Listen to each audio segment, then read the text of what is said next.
So what is the distinction between arbitration and judicial settlement? Arbitration courts of law take the matter further and formalize these concepts into a complete system. It may be concluded that adjudication disputes are certainly a better and more useful method of settlement of disputes. International adjudication has failed to inspire that confidence which a judicial organ does within nation states. That means the International Court of Justice has not been able to deliver in the same manner as the municipal courts deliver.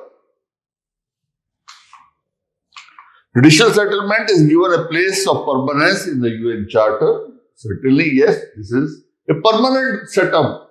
Permanent court is there. This is International Court of Justice.